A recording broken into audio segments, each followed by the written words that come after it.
Hi, I'm Trevor Conquergood. Welcome to this week's RNK Software Club's video for the week.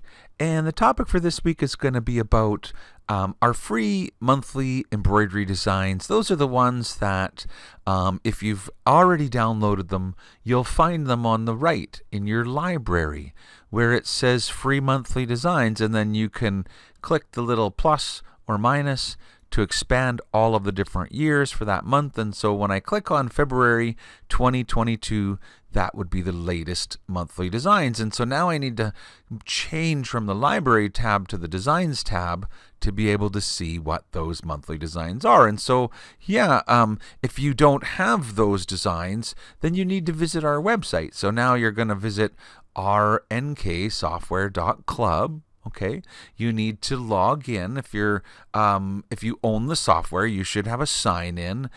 If not, and you need help getting signed in, you can go to the support page and then just scroll down to, it says if you didn't find an answer to any of your questions, click here to start a support ticket, and then that will be, I guess it's up from there.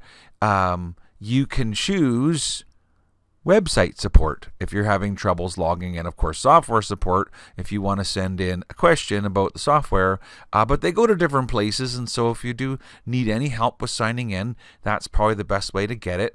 Now, when I go ahead and click on sign in, it'll remember my email and password and let me in. So now I'm basically logged in, and once you log in, the links up at the top of the page change and reflect the member exclusive content, like when you go under monthly freebies and you click under free monthly embroidery designs. Now, I will say that these designs are meant for the people that have purchased the FTCU software. And so if you have a different program and not FTCU, maybe you have My Design Album or Sketch-A-Stitch or Embellish Maker, something else, then these designs are specifically, I guess, a collection that go to the FTCU owners. And so if you don't own FTCU and you haven't activated it, you may not be able to see this page. But if you do own that software, then you should be able to see this page. And now you can click here to download January and click here to download February. If you've missed a few months, it might just be easier to click on download all and just have it update all the designs with the latest. It'll simply copy over any ones you already have and make sure you have all the latest copies. You can also click here to browse sort of like through previous years. And so if you're just missing something from last year, you can click and go through, the designs from any one specific year and download them month by month. But like I said, it might just be easier to click on the monthly freebies and download them all if you've missed a few, and it's just more than 1 month at a time to update.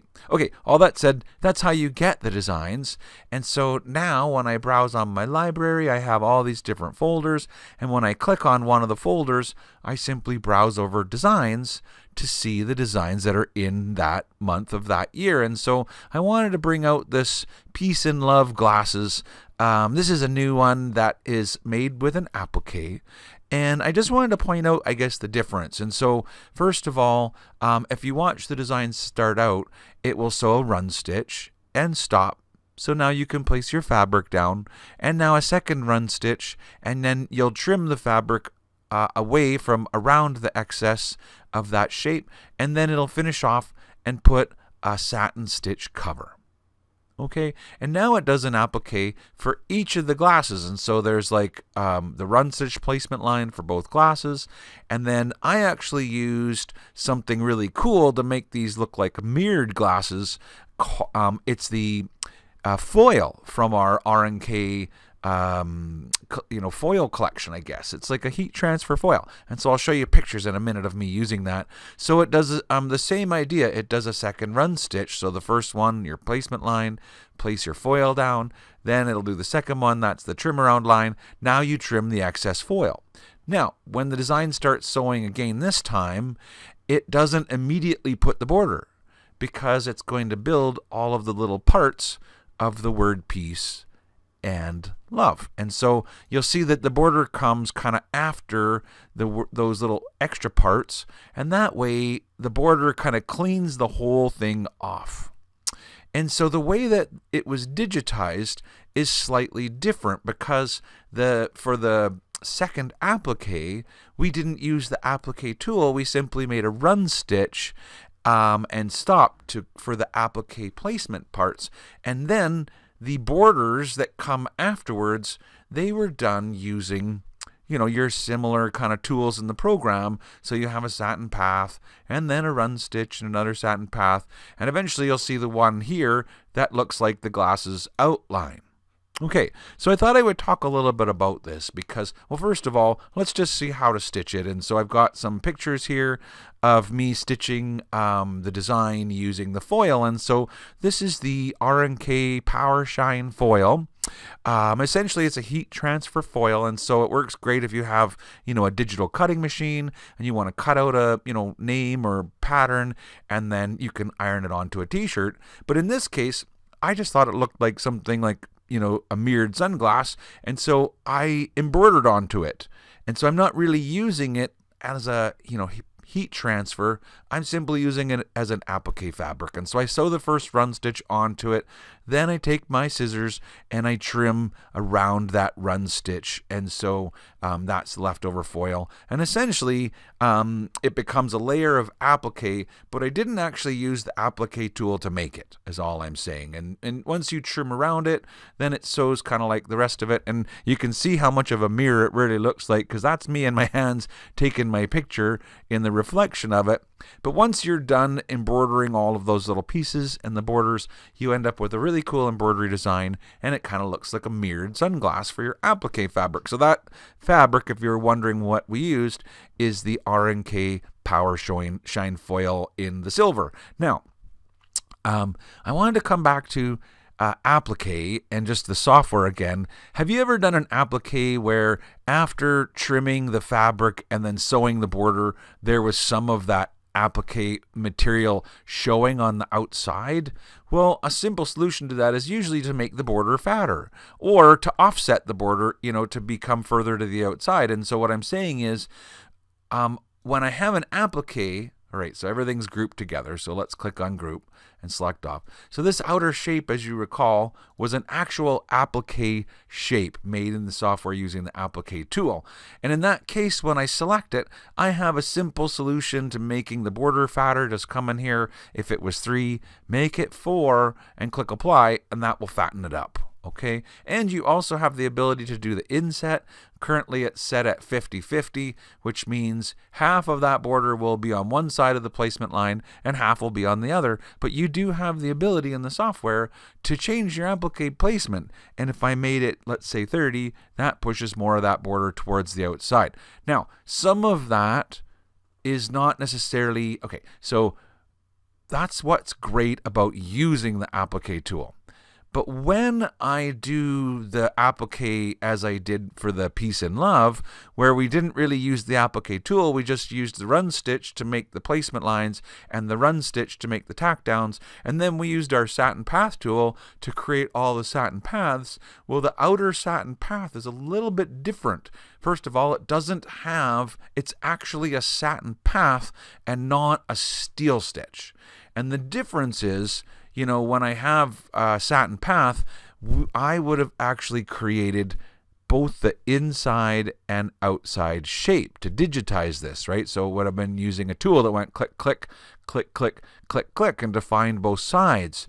And so the reason I bring that up is if you wanted to make this fatter, if you chose to use something other than the foil and you felt that the border wasn't as fat and you came into the program, you might think it was the same as an applique where you could just click on the applique, width and change it. But it's not quite the same because we've used the satin path tool to create this. And with a satin path, the artwork of the shape is what actually determines the shape. Like, let me just make a copy of that shape so you can see what I'm talking about. And I'll just move it over the side here. And what I'll actually do is click on the artwork tool so you can see what I'm saying is this is a shape that has already an outside boundary and an inside boundary, and the software simply filling it in with thread like this. And so if you want to make it fatter, it's not changing the width, but what you can do is use this tab here. It's called push pull. and add what we call pull compensation. So by default, it'll be set to 0. But notice that you can come in and choose either a percentage, well, you can have none, a percentage pull comp, or absolute. And absolute meaning you can type the exact number that you want, and you can have it on one side or both sides. And so this is how you can do the similar editing that we did in the Applique tool on a satin path. So for example, if I just wanted it a little fatter, I'll put just a little bit more on both sides. So if you were thinking you wanted to make it from a 3 to a 4, that's like 1 millimeter fatter. And so if it was going to be added kind of on both sides, you put half on one side and half on the other, right? So if I put 0.5 of a millimeter absolute pull comp and click apply, there, that's the beef, that's the, the extra fattening that you wanted by changing it from a 3 to a 4, so undo and redo. So what I did was I used the pull compensation to apply that. Now, remember, I also showed you in the Applique tool that I could have offset that, right? If I was like, yeah, I want to make it, fatter, but I want to make it fatter towards one side or the other, well, that's where you just have to figure out. So let's do undo here. So it's back to the original column width. And then when I go in here, if I set it to side A and tell it to put a full 1 millimeter on side A, not a 0.1, but an actual 1 millimeter, click apply, it went to the inside. So apparently it's the opposite, right? So undo once again and come to your comp, change it to absolute, but put it to side B and put in 1 full millimeter, and now it'll be 1 full millimeter fatter towards the outside. And so I just thought I would show that because I know that sometimes when we create a design like this, people do choose their own fabrics, and depending on the fabric that you're sewing, if you wanted to make this border fatter, you could select it. Now I've obviously selected the run stitch, so that's the border, and kind of instinctually when I created this design, the placement line was kind of put slightly on the inside, so it's already not quite 50-50. But I guess the point here is if you feel the border's not fat enough, you can come in here and do, it's actually got currently 0.2 on both sides. So if you wanted more, you could come in here and change that to 0.5 on both sides and click apply, and that would fatten it up. Or like I showed you, if you really wanted to move it more to the inside or more to the outside, then just add 0.5 or add a whole 1 millimeter, but maybe just to side A. Okay, so that gives you the ability to kind of do that. And so I thought I would show that as a new sort of topic because sometimes we create the appliques using the Applique tool, but there are times where an applique is created kind of manually, where the run stitches were created to create the the sewing of the fabric onto this design, but then the borders were actually just done as regular old satin columns using a different kind of tool. And so now you know how to edit it depending on how it was made. Anyhow, I hope you enjoyed this week's video, and I hope you enjoy all of the free or exclusive member monthly designs.